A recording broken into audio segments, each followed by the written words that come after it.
Darren, it's so exciting. The Inglorious Live Tour 2023 is continuing, and with the lead singer, me, and for now. Right, exactly. On guitar, it's Darren Dochterman, and on drums, it's Ashley Edward Miller. What a band! Sometimes I like to switch to drums occasionally and just, push Ashley off to the side. Well, we're thrilled because we are having such a great time around these wonderful United States. And it's only because we haven't been invited to Europe yet. It's our mostly live tour. It's our mostly live tour. And it's been terrific. And we're going to be, as you know, obviously we go every year. It's been a long tradition. We'll be back at San Diego Comic-Con, July 19th through the 23rd. And of course, we're looking forward to bringing the great Starship Smackdown back to San Diego. But then the following week, July 27th to the 30th, we're going to be in Raleigh, North Carolina. Did I say that right? Or Raleigh. Oh, okay. One day I'll get it right. Well, we're going to rally to pronounce Raleigh correctly. We're not the only ones. Guardian of the Galaxy, Karen Gillan will be there. Charlie Cox from the Daredevil himself. Paul Wesley, who you know and love from Vampire Diaries. That's right. Ian Somerhalder also. Stephen Amell. He did not fail the city. He's going to be there. And Billy D. Williams. Will he have any Colt 45? That'll be exciting. Oh, look who we have here. That's right. You surely belong with us here in North Carolina. In Raleigh. Find out if the gas mining business is really starting to pay off. Marina Sirtis will be there, feeling great joy and gratitude for her invitation. John Delancey, coming off his spectacular cameo appearance in Picard. I think people are going to have a lot of questions for the great John Delancey. Brent Spiner will be there. Gates McFadden, Denise Crosby. And Will It's going to be a hoot. It's going to be a hoot. But you know what? You know who I'm most excited about? And I'm sure we'll be doing the Q&A with him for our first Q&A with him. Todd Stashwick. Nice. No. Yes.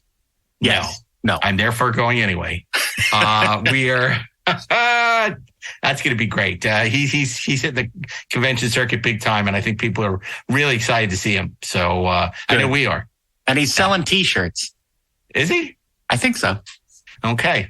Now, if you missed us in San Diego and you missed us in North Carolina, guess where we're going to be the next weekend? Next weekend is something big.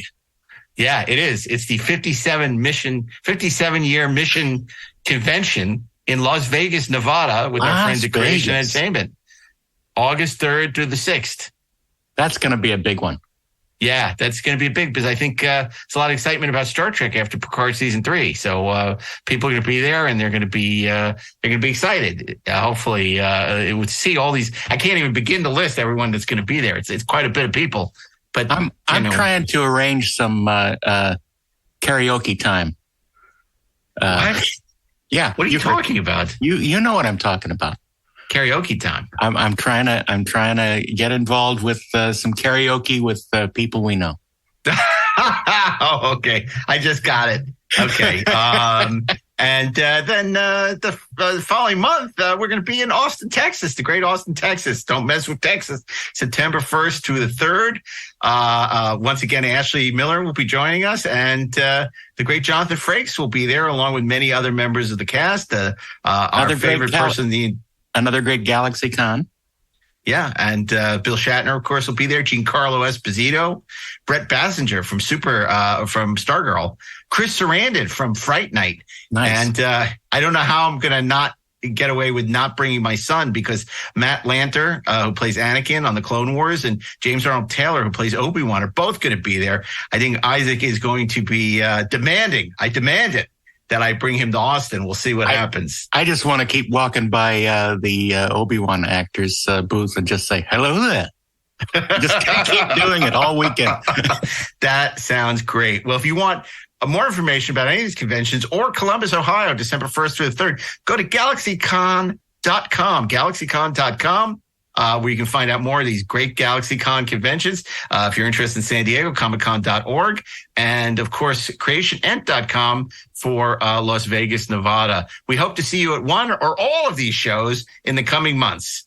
And until then, on behalf of Darren, Ashley Miller, and myself, keep on trekking all the way to North Carolina, ingloriously, of course. If you haven't subscribed to Treksperts Plus yet, you're missing out on some really great interviews, commentary, and shows. And here's a sneak preview of our recent conversation with Sarah Douglas. Ooh. I want to know more about what these perversions were. Or the unreasoning hatred. Start with either of them, honestly. I think the hatred was the short cropped wig that I was wearing and the tight boots and the eyebrows that were stuck up with glue and the white makeup that they put on me to cover my freckles because supervillains didn't have freckles. Right. So I started the day mean. Right. And then it just got meaner. And the hula hoops couldn't have helped. No. Yeah, how did you maintain the hula hoops for that entire scene? Wasn't it amazing? I'll tell you what was amazing is my feet were on fire. There was that incredible light underneath. Right. I don't know how many megawatts shining up to make us look, the three villains at the beginning, so wonderfully evil. But the glass was absolutely red hot. And we had on, contrary to popular opinion, who say I was wearing leather boots, of course they were kind of PVC, plasticky, yucky, sticky, got too hotty, not nicey. But we remained, of course, in character because that's what is expected of you. But it wasn't difficult. It wasn't difficult when you are dressed in such a way. And I look at it now and I think, wow, not bad, Sarah, because it is like it's a different person and it's like embodying somebody. And the number of people that I have said, I was wearing a wig, and they go, I said, yes, my hair was, I just finished The People at Time Forgot. Sure. I finished on the Wednesday, and I'd been off in the Canary Islands with the lovely late Doug McClure and Patrick Wayne, and I had long hair then. So if anybody looks, they can see that I had long hair. And on the Wednesday, I finished that, and on the Thursday, I started Superman. And they stuffed it all in the wig. Nobody ever said, cut your hair. Oh, my goodness. That's what's so amazing. It was back in the day. I mean, nowadays, if you go in to meet directors and you're not blonde or you're not dark or you're not what they want, you don't get the job. Right. That's exactly what I've experienced. It's like just again and again. But it's absolutely true. The idea of actually, nowadays, they want you exactly the way they conceive you. But I mean, I can honestly say, and I think you'll probably all agree that when I took my wig off and I had my long hair, I was just, but I've never been a regular girl, I have to say. But I was kind of as regular as you can be. Yeah. Well, if you enjoyed Ashley and Darren's interview with Sarah Douglas from Planet Houston, there's a lot more of that. And you can listen at TrekspertsPlus.com. That's TrekspertsPlus.com. Go there and sign up, and you'll get bonus episodes of Deck 78 to complete your Inglorious Treksperts collection. And tell them you want more Altman free entertainment. Ha ha! Don't miss a single episode at TrekspertsPlus.com. Hey, this is Mark A. Altman, one of the co-hosts of Inglorious Treksperts. And if you're a Trek fan, you owe it to yourself to pick up the 50-year mission, the complete, uncensored oral history of Star Trek. It's available wherever you buy books, digital or audio. And speaking of books, check out my new book about the making of John Wick. They shouldn't have killed his dog. Also available wherever you buy your books. You see a pattern happening here? Well, what are you waiting for? Get on it.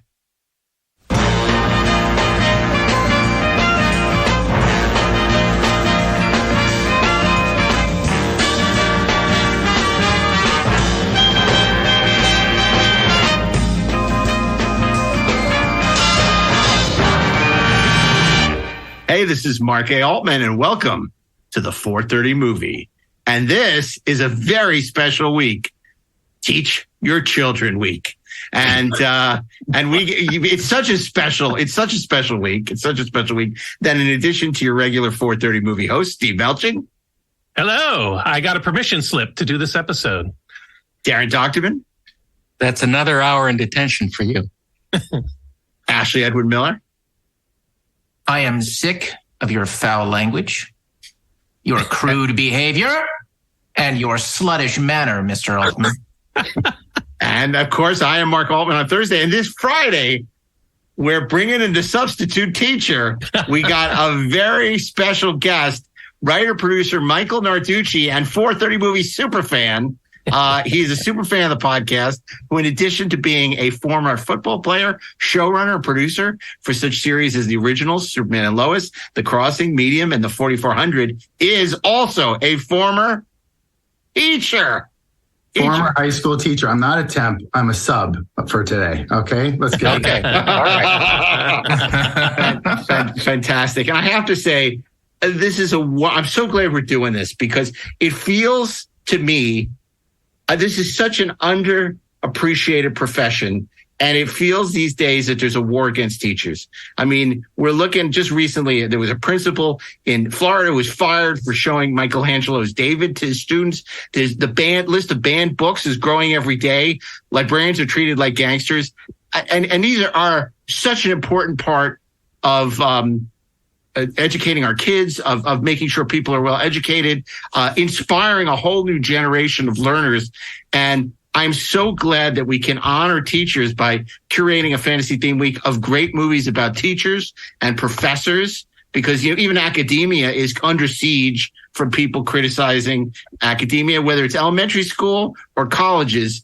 It's been so politicized, and it's so terrible. But not here on the 430 movie. Here on the 430 movie, we will share the love for our educators. And to do that, we're so lucky to have Michael Narducci with us to help do that.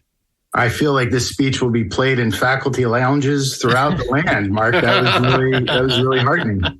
Well, it's true. I mean, and I want to ask you guys, because there truly is nothing as inspiring, other than maybe MacArthur, than a great teacher in terms of inspiring people, or Patton standing in front of that flag. So I'd love to know. Well, of course, that goes without saying. Well, I bet all of you could right now say the name of your favorite teacher. Well, that's right? Exactly. I actually wanted to start with Steve and ask Steve, tell us about a teacher that was particularly noteworthy and an inspiration to you growing up. Somebody who really helped shape your life and your career and had such an impact on you. Well, I was lucky to have a number of really great teachers. I went to high school in a little Colorado mountain town called Woodland Park that had a small high school, but it was just this beautiful little town that attracted a really high quality of teacher that wanted to live and work up there. So I had a number of really great teachers, and I'm going to save probably my most influential teacher for when I talk about my movie pick. But I had another one early in my freshman year. English teacher was a woman named Diana Allen, and she was the first teacher who really took my writing aspirations seriously. I had written a short story or a chapter from something as an assignment in class, and she thought it showed some promise and talent. And it just so happened that she was friends with a local author named Connie Willis, who is a science fiction author, and her husband, Courtney, was a chemistry and physics teacher at the same high school. And so Diana called Connie and asked her to come down to the school one day and talk to me during a class period about writing professionally. And Connie came down. Connie Willis, this was very early in her career in the early 80s, and now she's still writing. I think she has won more Hugo and Nebula awards than any other science fiction author in history. But no Saturns. I don't think she has won a Saturn, no.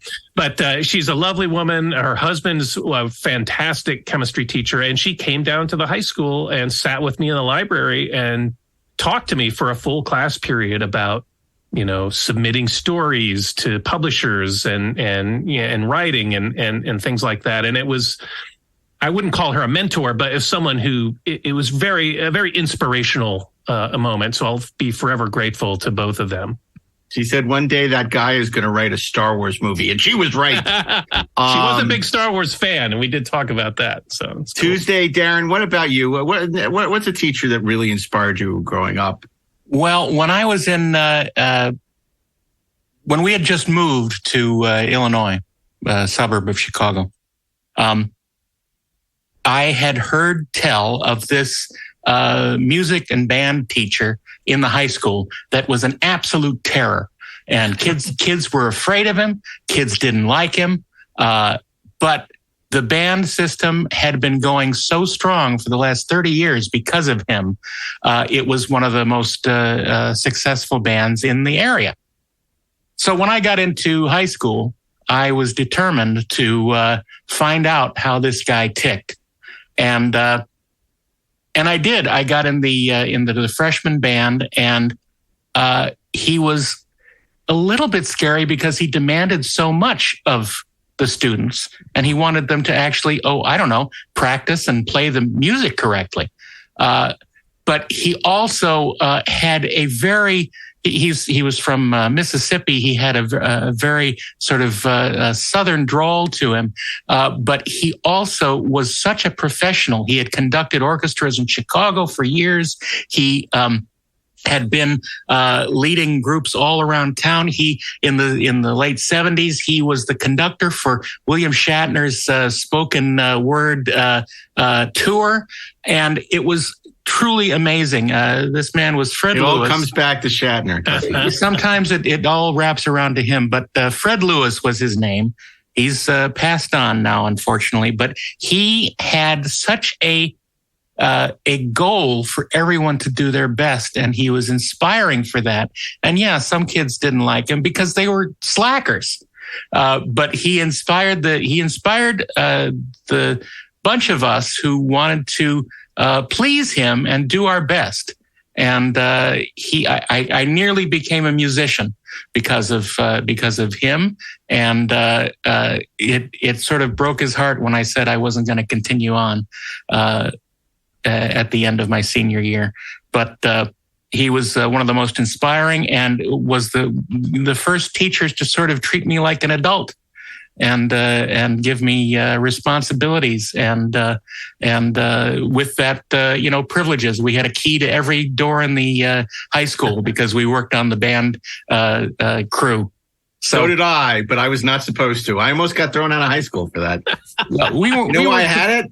So I could go across the street and watch HBO during the day and then get back in without anyone knowing. Because my friend across the street had HBO and I didn't. And so that's great. This is not your story, though. I'm just telling you. Just saying. Anyway, carry on. Anyway, he was a great teacher. He made a very important mark on my life, and I will always remember him. Well, that's to see. I mean, already you can see how important these teachers are now. Unfortunately, Ashley was homeschooled, but no, Ashley. You know what? That's actually not completely untrue. In a certain point of view, my mother was a teacher forever, elementary school principal. My father was a high school history teacher, and then he went full time into the Army. I taught 7th and 8th grade English and creative writing, which is partly kind of how I ended up here in a kind of a roundabout way. And when I was a little one, I was my mother's dissertation subject for her reading and writing teaching methods, that kind of thing. So I was like, I learned to read and write when I was 2 because of my mom. So I was homeschooled. But and he was watching Caligula in 4th grade. I'm going to save that for movies not to watch with my mom week. Instead, I got to say, look, there's my favorite teacher, and then there's the teacher who had the maximum impact on me. My favorite teacher was Miss Nelson, my kindergarten teacher, because she was smoking, dude. I would have walked through fire for that woman. She was so beautiful, but while she was my favorite, she's probably not the most influential. I was lucky enough to have several. I went to a pretty great high school with a lot of pretty great teachers. I had a pretty great teacher in middle school, but I would say the most important was very likely Mrs. Lawson, who was my 9th grade English teacher. And before I started 9th grade, my mom sent her, because they were friends, because all teachers are friends, except for the ones who were enemies, sent her a bunch of my short stories to read. And she sent me this really nice note where she basically said, I can see you someday being out in Hollywood writing movies. because that's so visually. That's a bad thing to say to a kid, isn't it though? But she was great. She realized about halfway through the year that I was not doing the reading, that I was one of those kids who would sort of sit around, absorb what was happening in the discussion, look at the back of the book, and then start contributing like a maniac. Yeah, that was you. And she just handed me a copy of Catcher in the Rye. And she said, okay, so this semester, she said, you get to read this. And that's it. And then when you're done, we're going to talk about it. She said, because this is about you. And that was the second half of my freshman year. Now, cut to when I was teaching 7th and 8th grade. And one day in the spring, we had what we call an in-service, which is where the teachers all sort of get together and they talk about curriculum and all that other kind of crap. It was an English in-service. And I was late to it because there was a problem with my car, right? Like the oil was effed up, all kinds of things. I was like 45 minutes late. I go walking into my department chair's house and I hear a familiar voice call out, Ashley Miller, late again. And there was Mrs. Lawson, who was running our in-service. And I was infamously late for her classes in high school. So, it was just sort of an interesting journey, but she really, I wouldn't say that I became a writer because of her, but she was the first person to say, kid, like, this is really the direction that you should be going. And this is what I see, and just sort of supporting my madness. So there you go. What about you, Michael? Was there a teacher that really proved inspirational to you growing up? I think, Miss Regina Hudak in the 3rd grade was the first teacher to take personal interest in my confidence as a reader. And I was kind of middle of the road. I was in the middle class, how you have reading sections. There's the smart kids, the kids who need work, and then the kids kind of in the middle. And she pulled me aside and said, I know you are a little bit self-conscious when you read out loud. That just comes with the more you do, the more you are able to do. You got to practice. And she gave me those choose your own adventure books, and it unlocked something in me. And then when I really got through a whole bunch of those, I said, what else do you have? And she gave me Madeleine L'Engle's A Wrinkle in Time. And when I realized that was a trilogy of books, it blew my mind, and I was off to the races. And like Ashley, I also had a freshman year teacher who was the expository writing professor my freshman year, Dr. Rhonda Rockwell, who also saw a kid who maybe had a little bit of imposter syndrome and a little bit of lack of confidence. And I never confirmed this, but she always told me the story of how she bumped into Tommy Lee Jones, who was touring with The Fugitive at the time, and, on all these film circuits and festivals and things. And she said, I've got a kid who is a football player in college, just like you were, and I want to give him some advice. What would you tell him? And she tells me that what he said was, you tell that boy to cowboy up. And that advice really meant a lot to me, coming from her, as she says it came from him. And it was just, you only get this life once, so have at it. It was my version of Carpe Diem, and that was a big deal to me. So, I would hate to hear that she made the whole thing up. I think it's real. Well, and, what he actually said was, I don't care. That's right. I didn't kill my wife for you. Right. I have a question for you. So it was all about choose your own adventure books. Did it occur to you at any point that is what your life has become, sitting in a room? All those pitches are basically choose your own adventure books. That's what you were taught at a young age? Yes. It's a big deal. And I read them with my daughters now, and they love them. And it's years later. So, there's clearly a formula there that works. 100%. Yeah, well, it's funny. You mentioned 3rd grade. I learned sort of self-reliance in 3rd grade from Mrs. Gordon, who was an amazing teacher, but she left me at the Museum of Natural History. So I learned quickly how to go to the police and say, I think I've been left by my class. I don't think it was intentional, but who knows? And it's funny because in middle school, I had a teacher, Mrs. Radeloff, who was super tall. And it would never fly today. She used to sing Randy Newman's Short People Have No Reason to Live in class, which I loved because I was very tall. But that wouldn't fly today. But definitely. Would she rattle off all the names of the kids? Yeah, she would. Here are all the short children who do not deserve to live. But I was lucky because different. in high school, I had one of those really tough love teachers. The principal was Saul Bruckner. He was the principal of Edward R. Murrow, and he taught, the only class he taught was AP American History. So, I had him, and thank God I did, because to finish Daren's story, I almost got kicked out before graduation because I had the keys to the whole school. And because Bruckner, who was a tough son of a bitch, loved me from being in his class, they didn't kick me out of school and I was able to graduate. And it was all because of Bruckner. And then, of course, my professor, Tom Doherty, who I'm still friendly with from college, who was my phenomenal film teacher in politics and just amazing. And to this day, I'm super friendly with him. And he gave me a lot of quotes for a lot of my books, and it just inspired me to be a better critic and just a remarkable guy. And he really focused on HUAC and also pre-code films and Hollywood during World War II. And so many things that it's just such a great resource and a terrific guy. So I was really lucky, and he's still teaching at Brandeis. But I was really lucky to be there for like his first or second year, back when he had good students. Yeah, it was pretty terrific. So these are some of the real teachers that inspired us. Let's talk about the fiction. Well, in some cases fictional, in some cases they're real biopics. So, as always, we'll start with Monday, as Steve Melching brings us in to Teach Your Children Well Week. Yeah, let's start Monday with Daren's pick for Tuesday. No, It probably will be. My pick is a movie that really resonated with me personally when it came out, and it's a terrific movie that I actually hadn't watched since it came out until this last week. But I watched it again, and it was every bit as powerful as I remembered it being. And it's a movie from 1995 called Mr. Holland's Opus.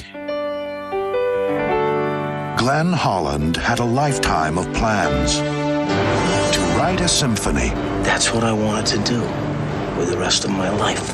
And to raise a family.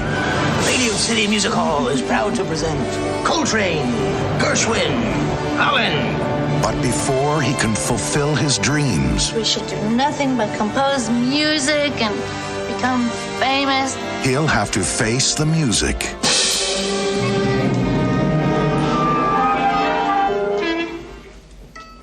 It was good. A teacher has two jobs. Nobody could teach these children. Fill young minds with knowledge. You're telling me that you cannot teach a willing kid to bang a drum? But more important, give those minds a compass. Turn around and keep marching. Left, right, left. It's a compass. You're stuck. Now you're going a little too fast, a little too erratically, just a little. There you go. Okay, what have we learned from this? Mr. Holland, it has come to my attention that you are teaching the students rock and roll. I will use anything from Beethoven to rock and roll if I think it'll help teach a student to love music. Now, despite life's disappointments, There's something wrong with Cole. What? I don't think he can hear. despite life's frustrations, You go off to school every day with all of your children who are normal. I can't talk to my son. You care more about teaching other people than you do about me. Glenn Holland possessed the passion to overcome it all. I'm giving up the clarinet. I just wanted to say thanks. What do you like best about yourself? My hair. Why? My father always says that it reminds him of sunset. Play the sunset. I got dragged into this gig kicking and screaming, and now it's the only thing I want to do. You know, the big problem here is that you people are willing to create a generation of children who will not have the ability to think. We've done the best that we can. Your best is not good enough. For 30 years, Glenn Holland found a way to make a difference. Mr. Russ, congratulations, you found the beat. And of all the lives he changed, the one that changed the most was his own. Mr. Holland, of all the teachers here, you're my favorite.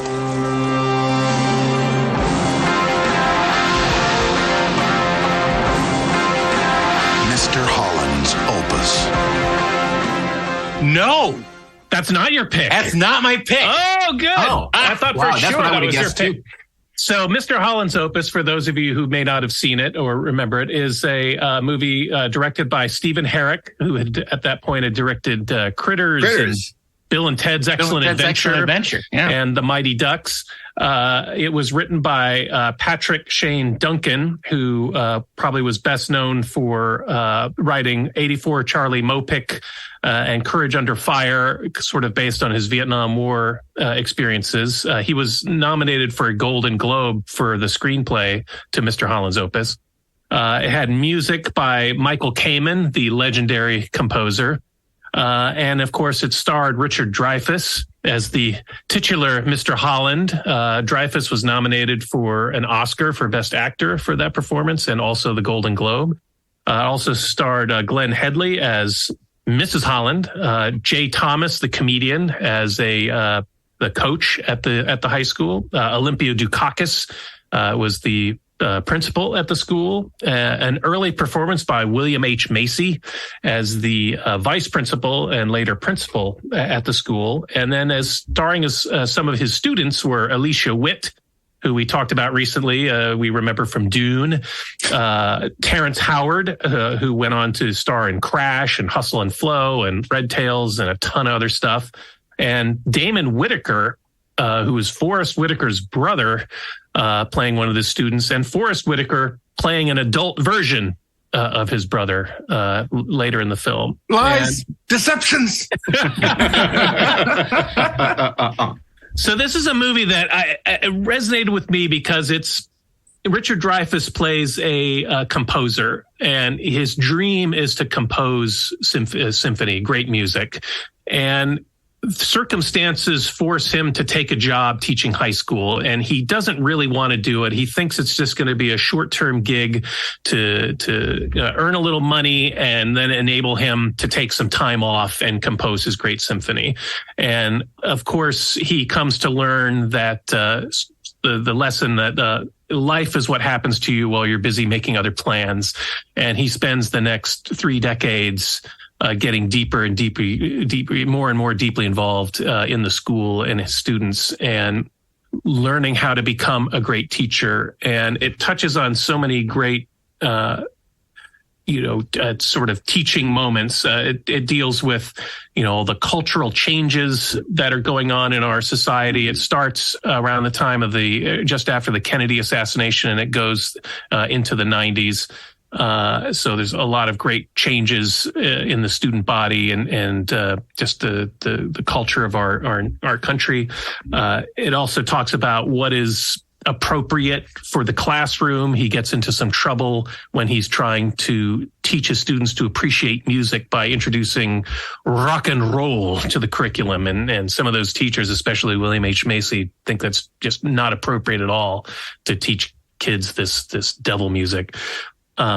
And also dealing with things like budgets and fighting to protect your department from budget cuts and what's truly important in a curriculum at school. Is it just, reading, writing, and arithmetic, or are the arts just as important? And it's just such a moving story because he reaches I won't spoil the ending, but when he's going towards the end of his career at the school, he starts to wonder if his whole life has been a waste, that he's never achieved what it was that he's always dreamed of doing.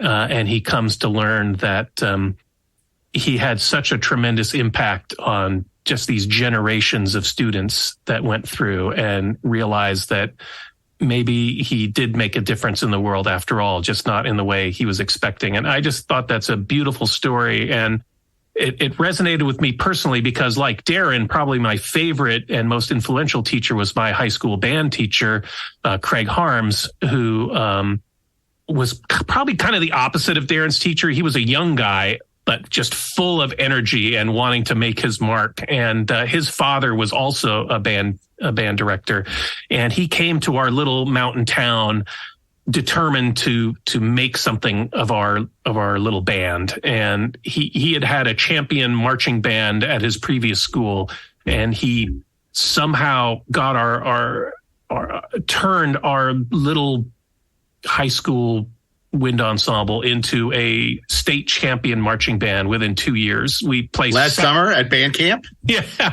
by our very first season marching in competition, we placed second in the state, and the next 2 years we placed first. And it was just, the way he was able to inspire students. We had about 60 wins and maybe about 15 drums and then a color guard, and just whipped this band into a lean, mean marching machine. And it's just so inspiring and creating so much loyalty and passion in his students. And those were lessons that I've carried with me my whole life. Darren, was Steve right to think that this was on your short list? I'm gonna try not to be an a-hole about this. This is fun. It is precisely because I had such a music teacher in high school that I hate Mr. Holland's opus. Wow. I hate it from the first time I saw it to the second time I watched it. Both times. I'm a jerk, but Mr. Holland is a terrible music teacher. He can't conduct worth a damn. The piece that he writes at the end is terrible.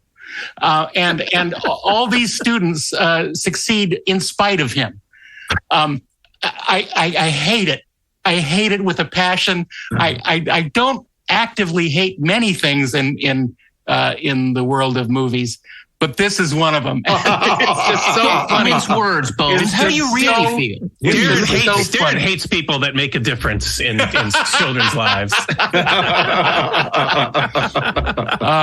No. Wow. Look, it's not that big a deal, but it's just funny that I had such a strong reaction to this movie, anti this movie when I first saw it. Fascinating. Yeah, and you're such a big Richard Dreyfuss fan too. I love Richard Dreyfuss. He's very upset with you. You just hate the role he was nominated for an Oscar for. That's correct. Okay, Darren. Well, apparently this was not going to be your choice. So tell us. Ashley hasn't said anything. That's true. I mean, look, I certainly don't hate this movie. I kind of like it. I will say that, like you, Steve, I had a band teacher when I was in middle school who was a major dick. And you know what? He didn't inspire me. He was just a dick. was his name Major Dick? Band. But it's like, but I'm with you in spirit, my friend. Michael, what about you? Do you have any affinity for this film? I think two things I'll say, and I do share some of Darren's criticisms, but one thing that took my breath away about this film was just the amount of time. It really is this man's entire life. And the kind of ending, the death of Ivan Ilyich, was my life worth anything, and realizing that he had an impact on all these people, it was worth something. I think there's something beautiful about that you don't typically see in a lot of films. It was just a grand amount of time. Its intent is beautiful. Really. Yeah, but I would also say, like, there's something beautifully ironic about the fact that his child is unable to receive the very passion that he is most known for, because his kid is hearing impaired. And there's a little bit of irony there that it felt like a stab in the heart that I wasn't expecting, and that doesn't come until I think a little bit toward the middle of the film, you know. And that really hurt me a lot now that I'm a dad, thinking about, wanting to share the things I'm most passionate about with my kids, and the realization that you would be unable to, throwing you for a curve. I did identify with that quite a bit. So it wasn't on my short list, but I do understand the love for this one. Well, we identify with that as well, but in our case, it's Star Trek. That we can't convey to the next generation. Well, we can convey it to the next generation. Yeah. Okay. Well, before we get into any more trouble or go down that rabbit hole, Darren, what's your pick for Tuesday? I'm fully prepared for people to say that they hate this movie, but I don't think you will. Just out of spite and revenge. Just out of revenge. Show your movie, Darren. That's right. Stupid like the big takeaway. Revenge. Revenge. Revenge. I must have revenge. I love this film. because it has great characters across the board in this movie. And the students have individual personalities and contributions to the story. It also has a great lead actor in it who is very subtle in his portrayal. I can't believe you're going with Porky's. Damn it. This is the film by one of my favorite directors, Peter Weir, 1989, Dead Poets Society. Gentlemen, what are the 4 pillars? Tradition, honor, discipline, excellence. Banners up. Welton Academy for Boys, a breeding ground for the future leaders of America, an institution dedicated to achievement, virtue, and conformity. A school whose rigid standards are upheld by every single teacher, except one. Come on, Mr. Overstreet, you twerp. Mr. Anderson, are you a man or an amoeba? Language was developed for one endeavor, and that is to communicate. No, to woo women. Mr. Keating. Some people like to rock, some people like to roll, but moving and a groove is gonna satisfy my soul. Let's have a party. Touchstone Pictures presents Robin Williams as John Keating, teacher. Well, is this a dagger I see before me? Philosopher. I like Byron. I give him a 42, but I can't dance to him. Orator. Oh, Titus, bring your friend hither. And founder of the Dead Poets Society. A bunch of guys sitting around reading poetry. No. Ding. Thank you for playing anyway. What was the Dead Poets Society? The Dead Poets were dedicated to sucking the marrow out of life. Spirits soared, women swooned, and gods were created. Not a bad way to spend an evening, eh? I hereby reconvene the Dead Poets Society. To strive, to seek, to find. Gotta do more, gotta be more. Dare to walk a new path, dare to strike out and find new ground. I'm hearing rumors, John, about some unorthodox teaching methods in your classroom. Break out. I'm gonna do it! John Keating. He began by teaching English. Now, he's changing lives. I got the part! Tear out the entire introduction. Who put you up to it? Was it this new man, this, Mr. Keating? Are we just playing around out here? Or do we mean what we say? Tradition, honor, discipline. Rip, shred, tear. What is this Dead Poet Society? I want names. This is a battle, a war. The casualties could be your hearts and souls. For the first time in my whole life, I know what I want to do. Medicine, law, business, engineering. These are noble pursuits.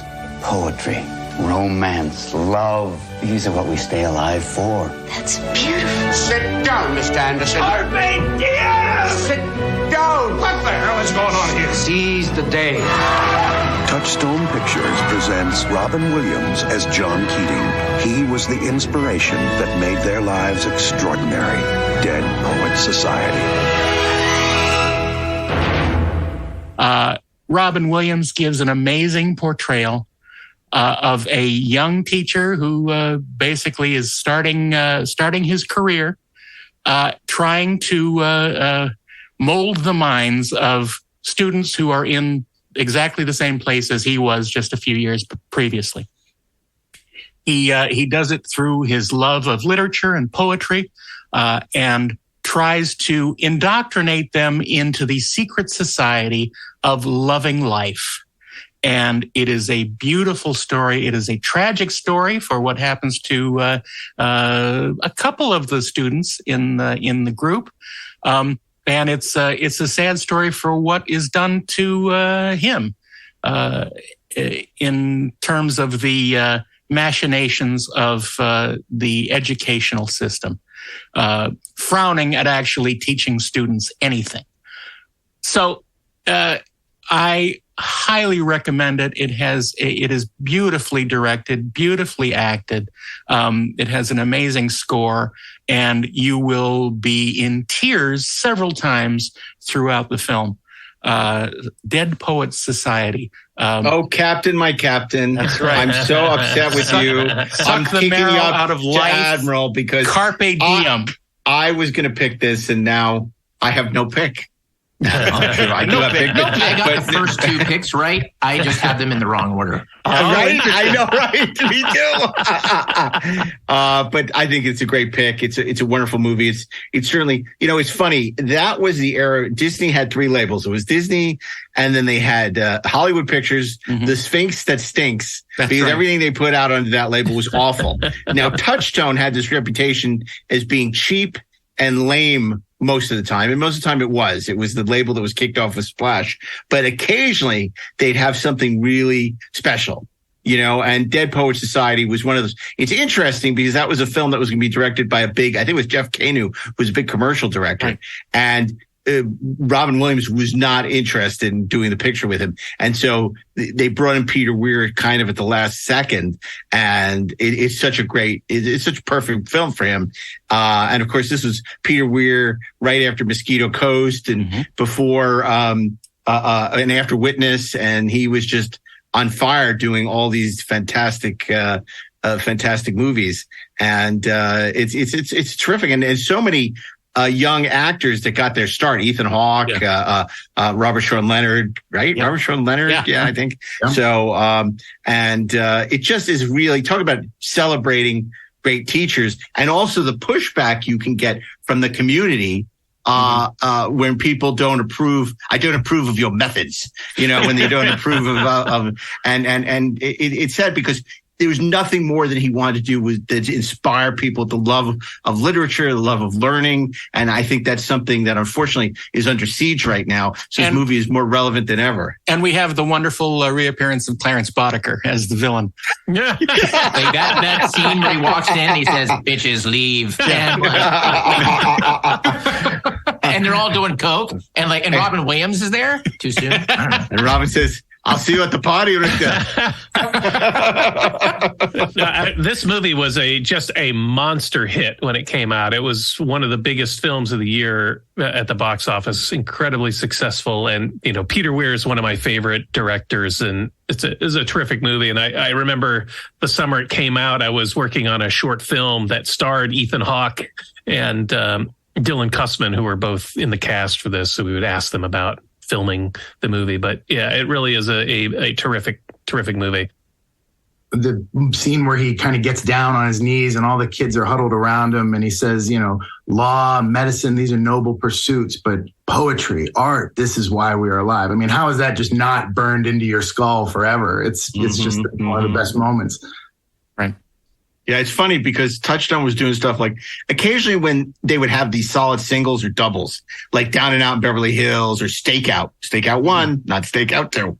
And, but then they had so many crappy movies. And then all of a sudden it was like you see Dead Poets Society, like, where did this come from? Yeah. Like this is on just a completely different level. Because remember it was Katzenberg at the time, and it was coming from Paramount, and he implemented the same kind of cost cutting. We had to do things super cheap, and it was more often than not, they were just these awful movies, but then occasionally there'd be a real gem. And this may be one of the best of them.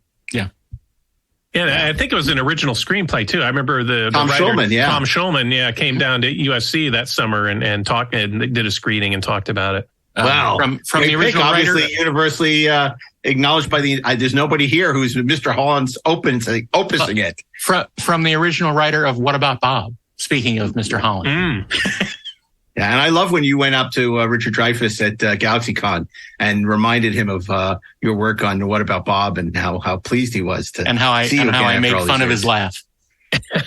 You made fun of his laugh. Okay, well now this is going to be interesting because we have two very well respected, well regarded films about teachers and inspiration, and then we get to Wednesday and Ashley Edward Miller. And we just don't know where we're going to go now. It's complete anarchy. So I can't wait to hear what he has to say. So Wednesday's pick is the story of a boy who comes from a broken home, perhaps the most broken of homes. He has a father figure, of course, but then his father figure dies tragically. And he goes off in search of somebody who can really fill that void in his life, a teacher, someone who can teach him the skills that he needs to deal with the problems that he's facing in life, somebody with a very particular knowledge base, and just a very strange way of talking about things. But really, it evolves into one of the greatest teacher-student relationships of all times, and one of the finest meditations on the power of education. 1980s, The Empire Strikes Back. I was going to guess that. I was going to. Oh my God. Luke Skywalker and Han Solo rescued the princess, destroyed the Death Star, but their story didn't end there.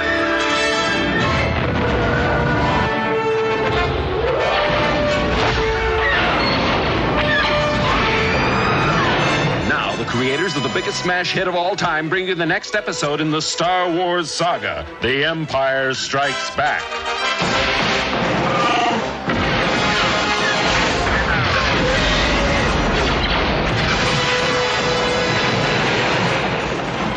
Continuing story of our band of heroes: Luke Skywalker, Princess Leia, Han Solo, C-3PO, R2-D2, and Chewbacca. And introducing Lando Calrissian. It's an epic of romance,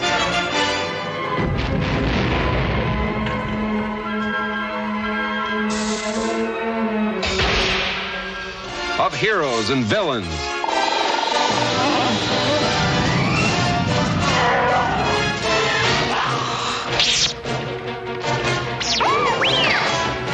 they cross trackless voids to unknown worlds.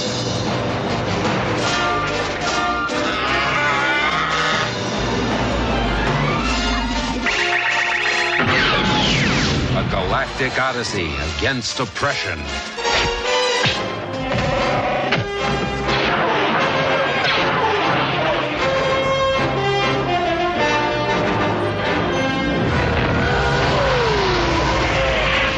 Big, new, sprawling space adventure in the Star Wars saga, The Empire Strikes Back.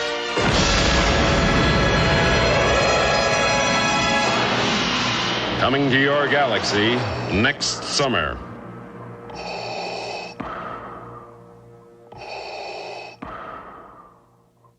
We will allow it. Now I'm tempted to keep it, because I have to tell you, I told Darren and Steve ahead of time I was gonna play a prank on you and do this just to see your reaction. But now you're like, let's keep it. And I'm like, should we keep it? I totally think you should. I mean, Yoda. What teacher are their bon mots and their advice more well known than Yoda? I don't think there's a teacher in the history of the profession who is quoted more. There's Yaddle, whose philosophy is espoused. I mean, I mean, just like Elizabeth Holmes on the wall of Theranos, she had, "There is no try, do or do not."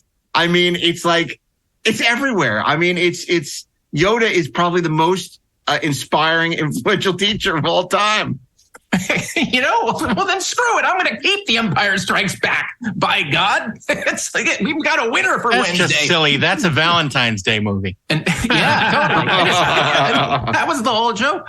But you know what? It's not like we need to recap the plot, which is also great. I mean, but it is true, Mark. I mean, Yoda is one of the greatest teachers of all time. And actually, the way that he approaches Luke is exactly the way that Luke needs to be approached. He understands that this kid does not need to learn how to swing a lightsaber and move things with his mind. He needs to learn how to find out who he is and at the center of everything and make good decisions, make them for the right reasons, and what to value and how to think, right? And how also the dangers of not thinking.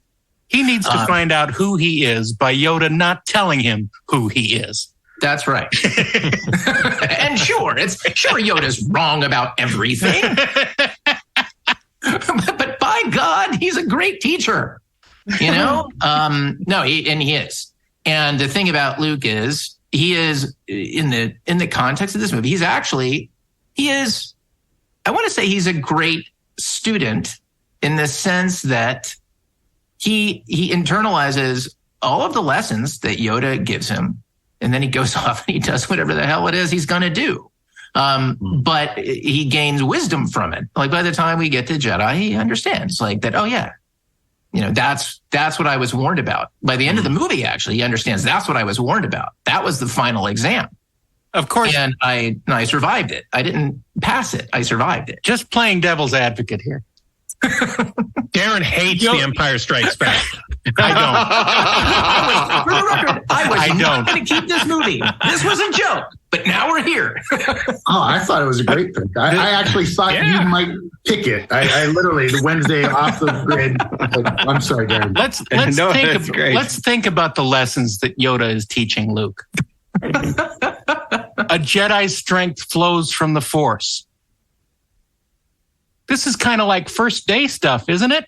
I mean, it's like kindergarten. I think Luke should know about this by now.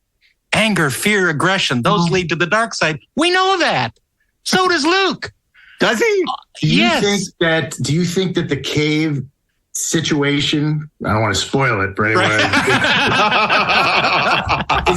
Is that Yoda's doing? Because that is one of the most mind-blowing lessons in the original trilogy, If it isn't Yoda's doing, then Yoda has no purpose in the movie. Right. Well, I mean, Darren, I'm a new participant in these proceedings, so please forgive me. With all due respect, I bow to your wisdom. I will say that, one of the most important lessons you can give your students is you don't know what you don't know. Right.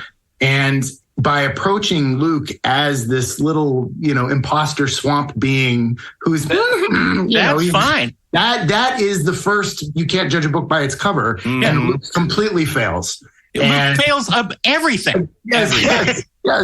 I do appreciate that. And I also agree with Mark that on the Mount Rushmore of great teachers in cinema, Master Yoda is on that slab. He is. He's about the same level as Mr. Miyagi. Yeah. Wait. Now, you are always good about not talking about other potential picks. Please, sir. Flag on the play. I mean, he's not renowned for his syntax or anything. 10 yards defense. I have to say something about the syntax. That's correct. So Yoda talks like a goddamn maniac when you think that he's when he's the goofy Yoda. But then he talks normally. He talks completely normally. And yet, and Steve, I have to look at you in judgment. So in the Clone Wars, Yoda talks like a maniac. Like, I mean, I guess because he does that in the prequel, so you're stuck with that. But for some reason, he went back to maniac talk. When we got to the prequel. When I got to write him in Ambush, I followed the pattern of Empire Strikes Back, where he's talking like a maniac when he's trying to calm the clones down, but when he's dropping the wisdom, he talks normally. Yeah. But I can't say the same for all the other writers on the show. Look, I think, is there any better lesson than teaching patience when, Luke, tries to bring up the X-Wing with the Force and he keeps dropping the X-Wing into the bog and then he storms off petulantly and he's like, and he says, and then Yoda brings it up to I don't believe it. John Williams, and that is why he failed. Here's a lesson he didn't teach Luke and he should have. Don't kiss your sister. Sure, she's got a nice rack and a skirt full of goodies, but it's damned illegal. A skirt full of goodies. I always kind of wanted Yoda to put the X-Wing back. Now you do it. Now you do it. When you're ready to leave, you'll be able to do it. You're not going anywhere. It's like when he didn't want him going to Bespin. He should have just gone. Go help your friends now. See, he says you turned into Edward G. Robinson. Go help your friends now. Good luck, see. Yeah. You're never going to get the Bespin. Gas money business will pay off for you. See, luminous beings are we, but you dim are. That's a subversive piece to drop into an action adventure movie. Luminous beings are we. That's a beautiful one. It is. Right. And speaking of luminous, Carrie Fisher.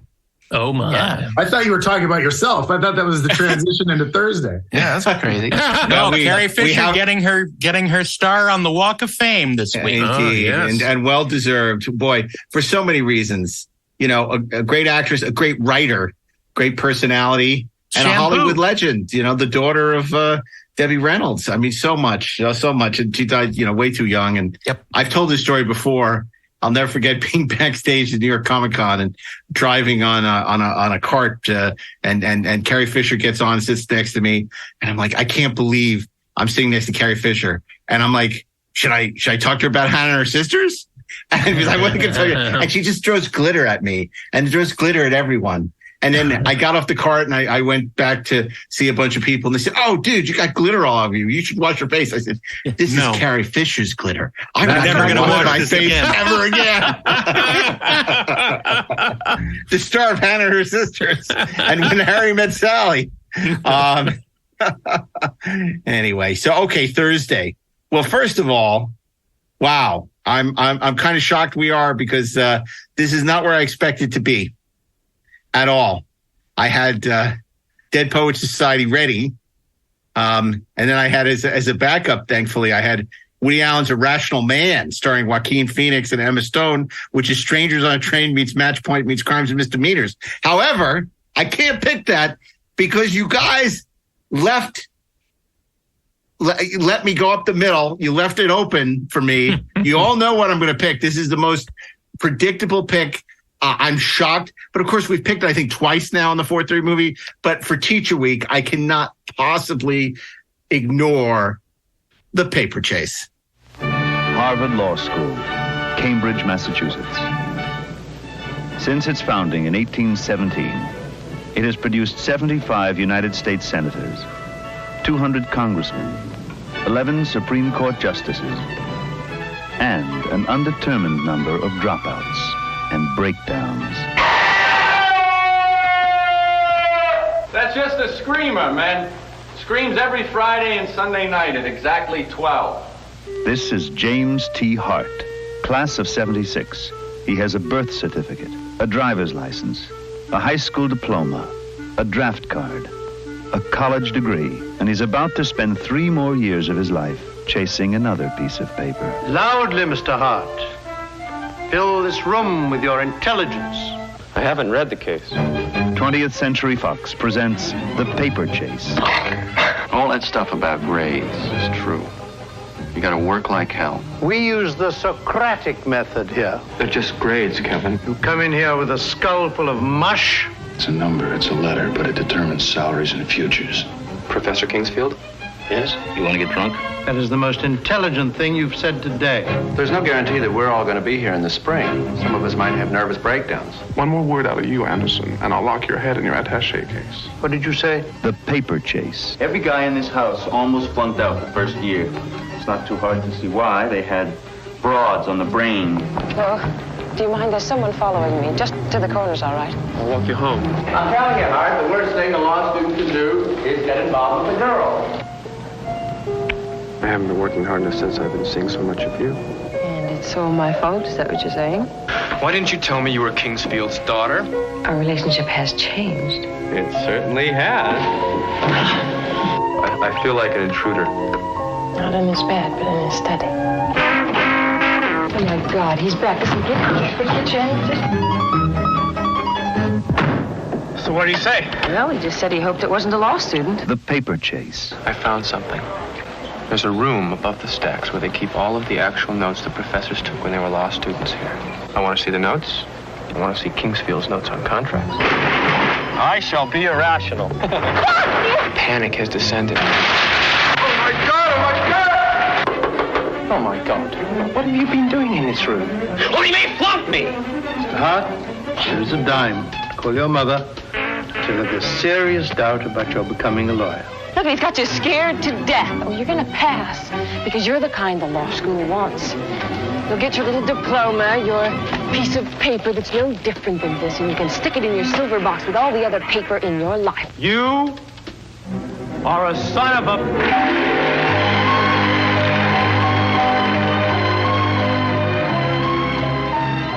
And The Paper Chase. That was my second choice. Look, I figured I was kind of figured you would pick it, or maybe you wouldn't just because we picked it so many times, or you've specifically picked it. Right. But look, I not only relate to that movie so much, John Houseman as Professor Kingsfield, because as I mentioned earlier, my high school principal, Mr. Bruckner, was exactly like him. Other than the fact that probably gave me a little more encouragement at the end than Kingsfield ever did with Mr. Hart. But it has one of the great scenes which is, and we've talked about this before, Darren, haven't we? Which is, here's a dime, call your mother, tell her you're never going to be a lawyer. And John Houseman brought such gravitas with him because, of course, he had produced movies and radio and theater with Orson Welles. And for most of his career, he was a producer and a writer. And it was only late in life, much like John Huston, that he became an actor also. And what a terrific actor he was. Because, of course, who can forget those E.F. Hutton commercials? E.F. Hutton, we earn it. But no, and it all came from here with your skulls full of mush. And if you survive, you leave thinking like a lawyer. And that's how I always pictured, it's Harvard Law School.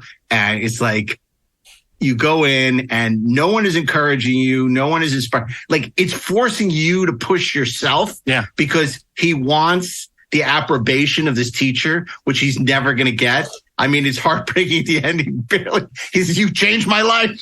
And it's like, he doesn't even remember who he is. Yeah. But it doesn't matter because he pushed him to go beyond where he thought he could be and to be a better person than he thought he could be. And, it's not the perfect film. It's directed by James Bridges. It's very well directed. It has a score by John Williams. The third act is, and of course, James Naughton is in it. And there's some great, who's also in it? The guy who was on the Pegasus in Galactica, which I never can believe. The number one to Michelle Forbes's Admiral Steve Kane. Basic? No, but he's Ford in The Paper Chase, which like you can't believe because it's like no one has changed physically and just like completely don't recognize the guy. It's such a great film. We keep coming back to this film. It's very hard. It's on DVD. It's on digital. There hasn't been a Blu-ray to the best of my knowledge. And it's really hard. I mean, I think it's on TCM. It's often hard to find, but it's such a special film. And John Houseman, who I think was nominated for Best Supporting Actor, may have even won. Did he win? He might have won. He won. Yes, he won. Yeah. And then he went on to play this role for several seasons in the Paper Chase TV show, first on CBS and later on Showtime. Yeah. And PBS or PBS for a season. Yeah. Yeah. And Showtime, right? Or it was on CBS. Yeah. So anyway, extraordinary. It's a great character. It's a great performance. And Timothy Bottoms is not bad. And you know who's luminous in it? Yeah, Lindsay, the Bionic Woman. Oh my! Before she was bionic, she was luminous. Yeah, the luminous woman. And it really, it really captures that sense in college where you're up all night and you're studying and you just think, oh my God, I'm totally going to tank this, and you're just freaking out. And I just, in a way, this sounds terrible, but it's sort of an elegy for a thing that doesn't exist anymore, because I think school in general and everything has become much more nurturing, which I guess is for the best. But I kind of like being pushed. But I wouldn't want to have a lawyer brought up in modern times. Yeah, I mean, it was kind of this dog-eat-dog kind of thing. And, fortunately, you found your tribe, the people that you were with, your friends that would support you. And you also said, what an asshole this teacher is, right? But it would be like, you would be pushed further than you thought you could be pushed.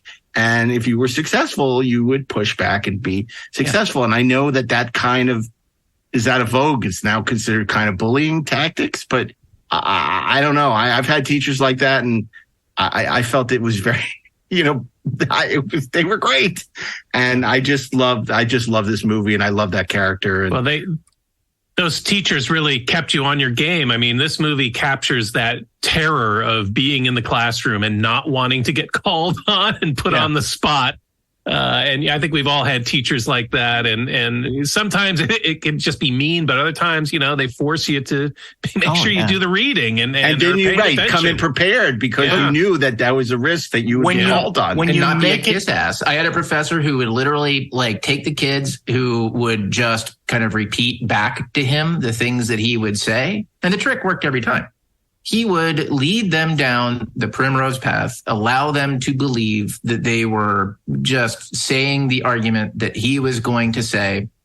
And at the last moment, their moment of victory, he would turn on them and tell them how they were exactly wrong and in excruciating goddamn detail. I watched, look, we're in college, grown ass men burst into tears, and I was delighted by it. When you go, that's what you get for doing the reading, man. When you go through something like this, you are in fact changed, and you are changed for the better. Difficult times make stronger people. It's like forging steel in a forge when you have this intense flame, but for some people, it's not for them. Obviously, I don't mean the paper chase, but that experience of being pushed. Because some people are dealing with, genuine anxiety and depression. And I can understand where this could be push them too far, as it does in the movie, right? Sure. But if you are capable, or if you have the wherewithal to deal with a situation like this, then it could be very inspirational. I mean, because people look at Whiplash, like for some people, it's like, oh my God, this teacher is incredibly inspirational. What a dick, right? So you have to be, I think, predisposed. Hopefully, Michael, that wasn't your movie. Well, I did want to shout out that Whiplash is one of the quintessential stories of our time about that very kind of teacher and that danger of the worst words in the English language are a nice job. Yes. There's something to that. And, I feel like the climax of that movie, Whiplash now, is very much in keeping with what you're talking about. Like, how do we achieve excellence without a certain brand of torture? That's something that every teacher wrestles with. And sometimes the worst teachers, are the ones that have a lot of impact on you because they force you outside of your comfort zone. Yeah. Yep. Whiplash was very nearly my pick. I was wrestling between Mr. Holland's Opus and Whiplash last night. Whiplash is just a terrific dark movie, kind of the polar opposite of Mr. Holland's Opus. But I agree. That's why I love it. Yeah. In no way do I want to dismiss nurturing teachers, because obviously they can have as big or greater effect and impart even greater words of wisdom. So not everybody needs to be Kingsfield or Yoda. There are amazing, and especially at a young age when you're not prepared for this, I want to see Yoda teaching law school. Yeah. Oh my God. Here's a dime. Go call your mother and tell her you'll never be a Jedi. Forget the Muppets. Now we're going to do the real Muppet. Yoda in the paper chase. That would be awesome. Oh, I'd see that movie over and over again. Okay. Well, that brings us to Friday, and a very special Friday, because we have a former teacher and a very talented writer producer joining us on Friday. And it's Michael Narducci. So and you're unpredictable, because we don't know where you're going to go with this. It'll be very interesting. I love this podcast because you guys are all good friends, and over the course of your 4 picks, you curate a perfect time capsule of the theme that you're talking about. And it's not the same film Monday, Tuesday, Wednesday, Thursday. And I hope that with this pick, I can keep that going. I thought a lot of pressure, isn't it? The topic, right? Well, yeah, thanks. I'm going 5th. So, how many of my picks are already gone? I might have gone Empire Strikes Back. I was thinking about it for sure, but I kind of knew Ashley was going to go there. So, you can't go wrong with Goodbye, Mr. Chips. Right. Okay. Fair enough. But that is about a fantastic teacher, and it's a great movie. But you could also interpret this assignment as, what is a movie that will stand the test of time about the student-teacher relationship and how that can sometimes not be perfect? So the teacher in this movie isn't a bad teacher, makes a mistake, and along the way might get knocked off the Mount Rushmore of all-time teachers, but it's an important study of what happens in a school system. It's from, okay, but Mike, I want to stop you there. The David Lee Roth Hot for Teacher video is not eligible because it's too short. We need a full feature film. Seamlessly, I will pivot to my second choice, and that is from a director that you guys all know and love, and I'm sure there are other of his movies that you really like. And this is also from a novelist that I'm sure, even if you haven't read his books, you're familiar with his work. I read this movie in its manuscript form, because the teacher that I mentioned to you, Dr. Rhonda Rockwell, worked with this guy and introduced him to me. And he was one of the first writers to read my short fiction. And he gave me this film as a manuscript, which attracted the attention of Alexander Payne, who made it into 1999's election. If you're one of the millions of Americans who still believes that honesty, integrity, and fidelity are the cornerstones of our democracy, we suggest you wait for another preview before getting your popcorn. In the nation's capital, a new leader has found a place in the halls of power. But her story began in the halls of high school. We'll move on now to the presidential race with 3 candidates running. The first is Tracy Flick. One thing that's important to know about me is that I'm an only child. My mom is really devoted to me. She likes to write letters to successful women like Elizabeth Dole and Connie Chung and ask them what advice do they have for me, Tracy, her daughter. The next candidate for student body president is Paul Metzler. I just don't think somebody would do something like that on purpose. I think you did it. And if you want to keep questioning me like this, I won't continue without my attorney present. I do not often speak with you and ask for things, but now I really must insist that you help me win the election tomorrow, because I deserve it and Paul Metzler doesn't, as you well know. The final candidate, sophomore Tammy Metzler. I'm attracted to the person. It's just that all the people I've ever been attracted to happen to be girls. You should stop her. She's not qualified. We can't both run, can we? I mean, we're brother and sister. Can we? Tracy and I are totally in love. In love? Yeah. So is this a moral situation or an ethical situation?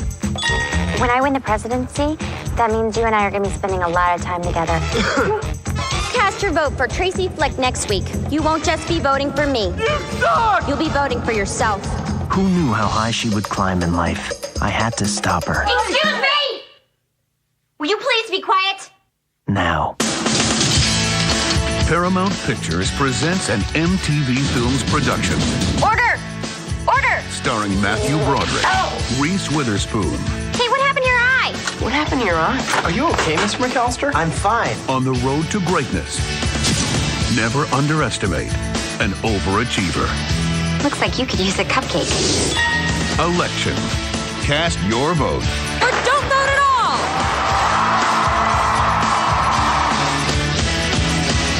And it became the quintessential story of how a teacher finds in his classroom an archetypal force of nature student who exceeds his ability to teach. And he falls victim to one of the worst mistakes you can make, trying to shoehorn a student through a lesson that you, as the authoritarian master of your classroom, thinks that she deserves.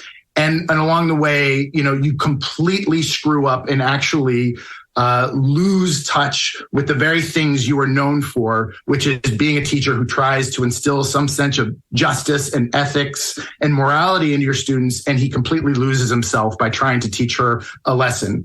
And so great is this character, Tracy Flick, played by Reese Witherspoon, that we now refer to the archetype of a Tracy. Oh, she's a Tracy Flick. And I'm not sure if you guys are aware, but Tom Perrotta just published a novel, kind of a sequel novel to this original book, Tracy Flick Can't Win, which came out earlier this year. And it's a fabulous novel. Alexander Payne's incredible movie is both funny and poignant. Nobody in the film is luminous. Everybody feels like they are a real person from a small school in the middle of nowhere, middle America. And it's sad, it's touching. It's got, Matthew Broderick as Jim McAllister, this incredible teacher who's so gifted that he's been nominated as Teacher of the Year several times. He's also kind of coasting a little bit, and he's not sure what's going on with his marriage. His best friend has just been fired for sleeping with a student. Reese Witherspoon plays Tracy Flick, who is, I'm sure, kind of like, Tom had to have been inspired by Hillary Clinton as he was imagining this story. Chris Klein from American Pie plays this kind of doofus young jock who you kind of want to hate, but he's pretty good-hearted and sweet. And that messes with your feelings as you watch this movie. It dimensionalizes his character in a way. He has a sister who is exploring her sexuality. And there's, this touching story of her deciding to run for president of her class as a kind of fuck you to the system. And it is inspiring and it's hilarious. And all of these characters feel real. And along the way, Matthew Broderick's Jim McAllister decides he's going to control the student council election by taking one vote away from the obnoxiously ambitious Tracy Flick and handing it to the well-meaning, good-hearted, do-nothing jock, because he thinks that that's the best way to handle what these kids need. And he gets caught in the process, and it absolutely ruins his life. And I saw this film in 1999, right as I was about to begin my journey as a teacher. And what a cautionary tale it was. Don't think that you're God in the classroom, because you are not. And this, I've rewatched it recently. It absolutely holds up. It's hilarious and sad and beautiful and emotional and poignant. And it's a great study in that dynamic of teachers and their students and what can happen and what can go wrong in their relationships. I don't know about you guys, but that looks like an A+ to me. Yeah. I read the book before I saw the movie. I went through this weird period where I was like reading Tom Perrotta and Chuck Palahniuk. And so I think I read like Fight Club and then Election, which are essentially the same novel. Basically the same. And I love that book. And I think the movie was terrific too. And I disagree with you, sir. I think that Reese Witherspoon is inherently luminous. But I get your meaning in this case. What a fabulous pick. It was on my short list. Yeah, it was at the top of my list as well. I adore this movie. I watch it every couple of years. It's just wonderful. It's got everything in it, It's just terrific. Yeah. Well, look, that puts us we're going to program Saturday, and that puts us in an awkward position because so many great movies still on the table. One film I considered and dismissed only because it doesn't reflect well on teachers, and teachers don't need any more problems these days, is Stanley Kubrick's Lolita, based on the Nabokov novel. James Mason, of course. That would have been a really great Wednesday. And it's just such a fantastic film. But, given the fact that there's so many that paint teachers as, out to corrupt youth. It's very removed from him being a teacher. But he is. He moves there and moves in with Shelley Winters because he's come to teach. And she's so impressed that he's a teacher. It's always a sidelight. It really has nothing to do with the movie itself. So I don't think it puts a bad face on teachers. He's no Mr. Holland. That's right. I'll tell you what I was actually going to pick. I wanted to hear this. Yeah. Oh, yes. Please tell us. For those about to rock, we salute you. Look, obviously, great pick. Yeah. We're taking the Battle of the Bands seriously this year. Good, because I need the money. You're out. You know what? I'm going to form my own band, and we are going to start a revolution. Come on, man. One show, $20,000 prize. I mean, don't you miss rocking out? Maybe it's time to give up those dreams. I did, and things are going really great for me. Temping. I'm not a temp, I'm a sub, and soon I'll be a certified teacher. Is this Mr. Schneebly? I'm the principal here at Horace Green Prep, and we need somebody to start immediately. So how much are we talking here? $6.50 a week.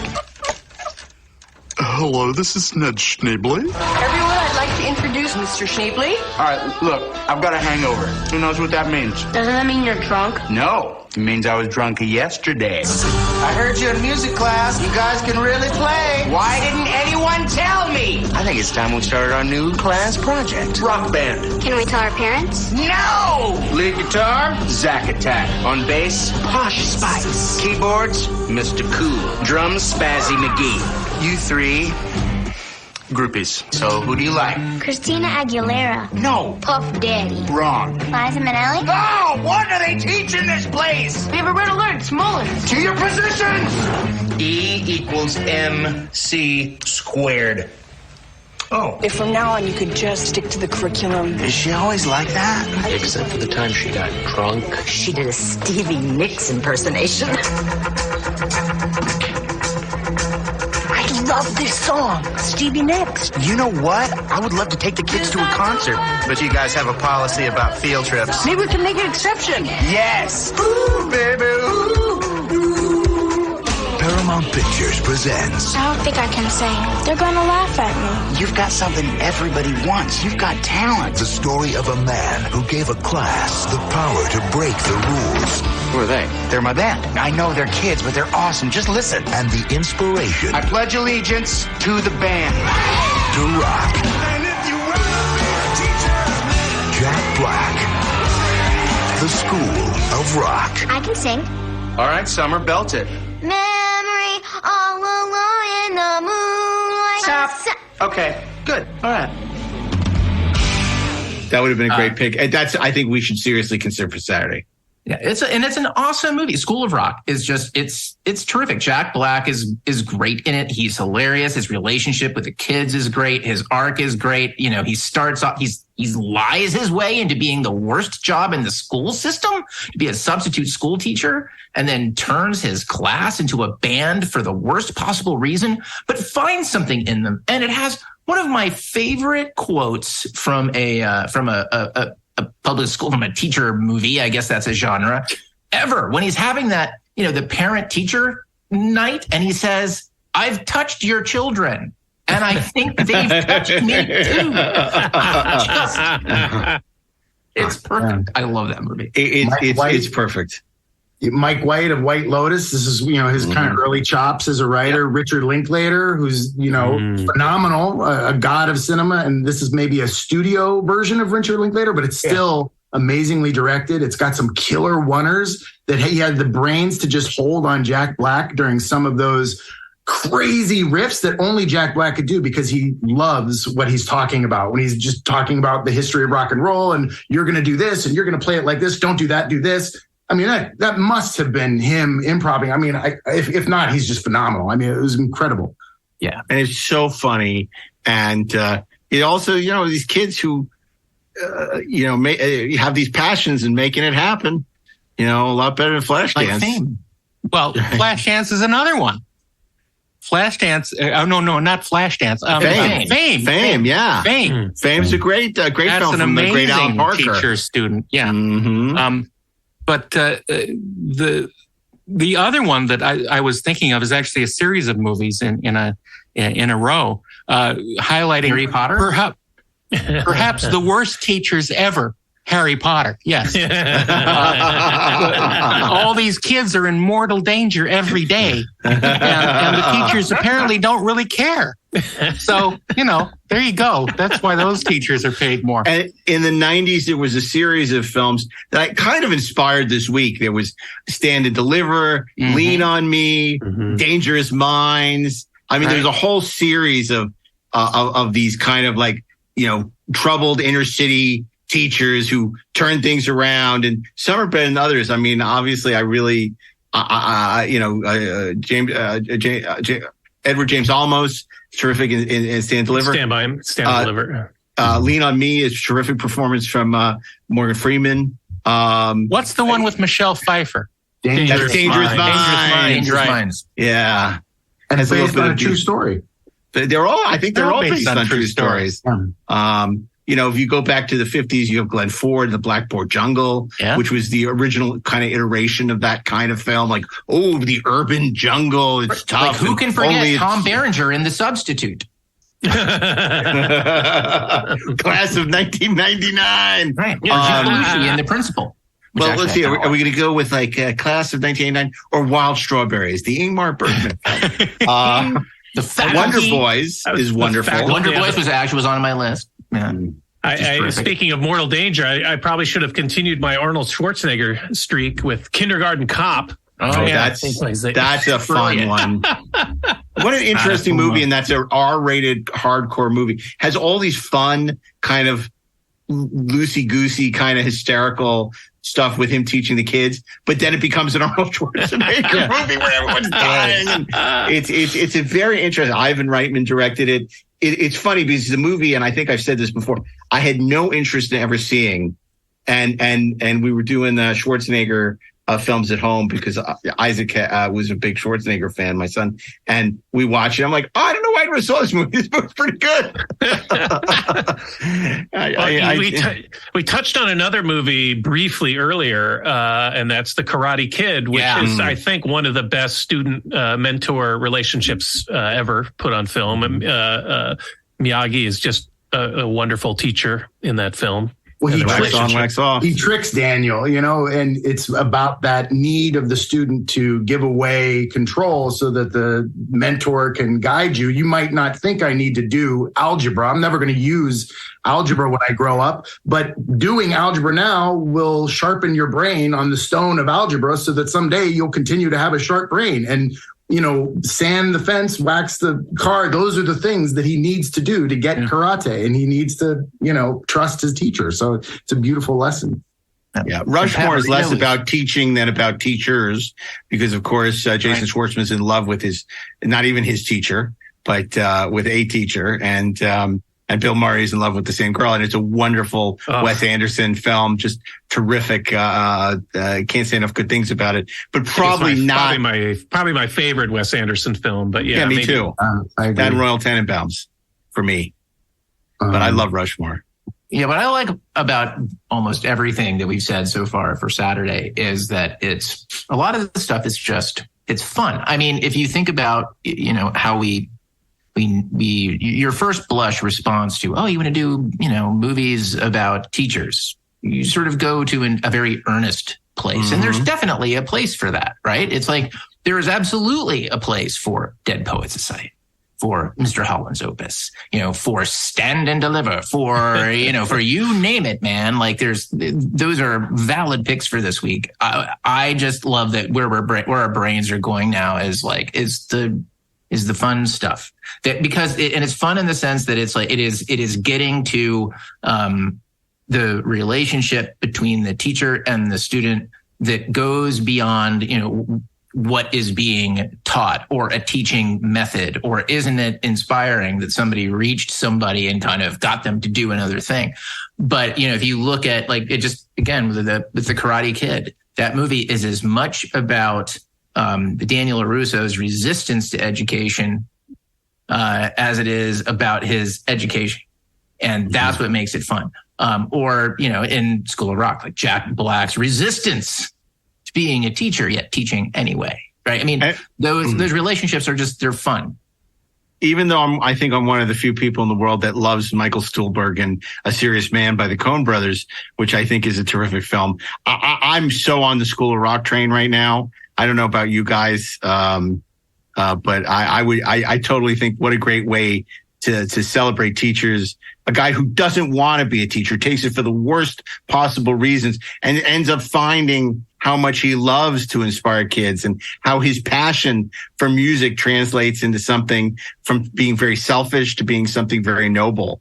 And it's also just fantastic. Well, that's because you've forgotten about Fred McMurray in The Absent-Minded Professor. So true. Or so Michael Caine in Educating Rita. Or Michael Caine in Blame It on Rita. Wait. And what was that movie? Blame It on Rita. Teachers? Remember Teachers? Yeah. Who was in Nick that? Nolte and what's her name? Yeah, it's not a very memorable picture. Yeah, what's her name? Not, except for that scene where she goes running naked down the hallway. It was the mom in Poltergeist, man. I don't know. Jo Beth Williams. Thank you. Yeah. Of course, Denzel was in The Great Debaters. Marley Matlin in Children of a Lesser God. Right. Master Debaters. Hey. Julia Roberts, Mona Lisa Smile. Mm-hmm. That's right. In Mean Girls. Yeah, Mean Girls is great. And don't forget, the rain in Spain stays mainly on the plain. Are we talking about Pygmalion or My Favorite Year? My Fair Lady. My Fair Lady. Mr. Hand and Fast Times. He shows up at the guy's house to give him the lessons that he needs. Oh, God, I didn't even have Fast Times on my list, and what a great choice that would be. Yeah. That was at the top of my list. Actually. Yeah, Fast Times. Fast Times is such a terrific movie from 1982. Entertainment Weekly called it the Citizen Kane of teen exploitation, but it's much more than a teen exploitation movie. Are you sure that wasn't Scott Mantz? He probably called it that as well. But yeah, Ray Walston is so terrific in that movie, as is everyone. Jennifer Jason Leigh and obviously Sean Penn is sensational, Spicoli. But there's so much heart to that movie. And certainly no one more luminous than the great Phoebe Cates in that film. Defines luminosity. I think you guys are probably right with School of Rock, but one other thing that I think deserves mention that typifies exactly what Ashley's talking about is the Dennis Hopper role in Hoosiers. That is a character who has no business teaching kids, but is called upon to do so and somehow awakens something in him that was dead in order to come out of his alcoholism for a brief time and try to coach his son's team, and finds just a hint of his humanity and a little bit of pride. And, you know, there's something that you give up by being a teacher, but there's also a lot that you get. And that's a great example of that. I think that Jack Black is the funnier, bigger, better version, but I always loved Hoosiers for But we see that all the time, these teachers who are in underfunded schools who buy their own supplies because they want to, they don't want anything to stand away giving these kids a good education. And I see it now with my kids, how these teachers can be so inspirational, how many great teachers there are who are out there. There's some bad teachers, but there are some really phenomenal teachers, and we all owe such a debt of gratitude to them, because it doesn't, teachers don't just affect the education we get, but the next generation as well. And I mean, that's what was so exciting about doing this episode. And you're right. I mean, there's so many movies. We've only scratched the surface. But I think that we need to put this one to bed. So, is there school in the morning? Is there school in the morning? That's right. That's right. So are we all agreed on School of Rock, or does anybody I can go along with that? It's a terrific movie. I was going to make one last play for Whiplash, which I think is like the just anti-School of Rock. It shows a different side. I guess it's close to The Paper Chase in a way, where you've got a teacher who is exceptionally hard on his students in a way that forces them to achieve excellence. I think that School of Rock is a better Saturday pick for Saturday. I think it's true. Fun, and as opposed to Whiplash, which is Whiplash is not quite my tempo. Not my tempo. Okay. Well, are you calling it? Rushing or dragging? So you do know the difference. Do we have a week? Yes. I think we have a week. We have a week. There we have it. And so grateful to Michael Narducci for joining us. You have been such a great addition to the week. And I hope you'll come back in the future. Because it's been great having you, and of course, Michael's a longtime fan of the podcast, in addition to being a friend of all of ours. So we appreciate all the kind things you've said about the show. But don't get any ideas in the audience. Yeah, I mean, if you like that the show, is not a qualification. I feel like I got to play with the big team. I'm so glad to be here. Thanks a lot, guys. Go the distance. That's right. Okay, let's in case you forgot what our picks are, let's go back and review the entire week. The assignment on Monday, Steve. Richard Dreyfuss conducts a symphony of life in Darren Dochterman's favorite film of 1995, Mr. Holland's Opus. Darren's turning in his homework on Tuesday. That's right. You gotta win with Weir and honor the Dead Poets Society. Wednesday, it's an A+ for Ashley E. Miller. On Wednesday, a little green puppet teaches a grown-ass man to stop whining about his daddy. In 1980's Star Wars Episode 5, The Empire Strikes Back. And on Thursday, it's The Paper Chase. On Friday, Michael, you just transferred in. What's your pick? Matthew Broderick has to deal with the iconic Tracy flick played by Reese Witherspoon in Alexander Payne's Election. And which I believe they are adapting the sequel to film, right? Aren't they? Didn't they announce it? I didn't hear that announcement. That's awesome. Supposedly developing it. I can't. And on Saturday, everybody's about to rock with Jack Black and Mike White in The School of Rock. I'd like to see that White Lotus School of Rock crossover. That'd be a lot of fun. So anyway, what a great week this has been. Our thanks to Mark Rivera, making it sound so good, mixing the episode, Pete Holmstrom for all his help pulling the clips that you hear, and all of you for joining us once again. And a very, very special thank you to Michael Narducci for joining us this week as Mr. Friday. Thanks, guys. Well, we're thrilled to have you. So until next week, on behalf of Steve Melching, Ashley Edward Miller, Darren Dochterman, and myself, Mark A. Altman, but not Michael Narducci, but hopefully back again soon. Save us the aisle seats, and Eyewitness News starts now.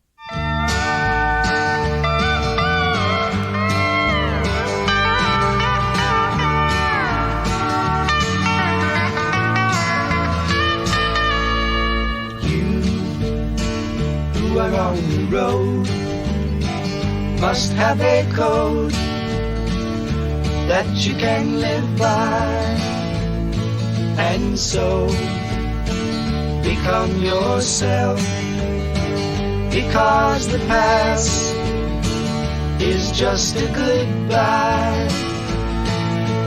Teach your children well, their father's hell did slowly go by, and feed them on your dreams, the one they fix, the one you know by.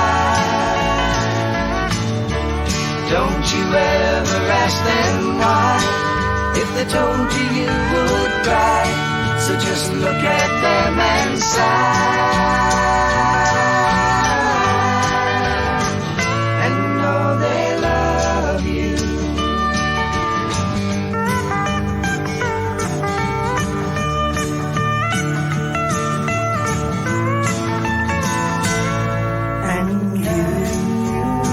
Of tender years, can't know the fears that your elders grew by, and so please help them with your youth.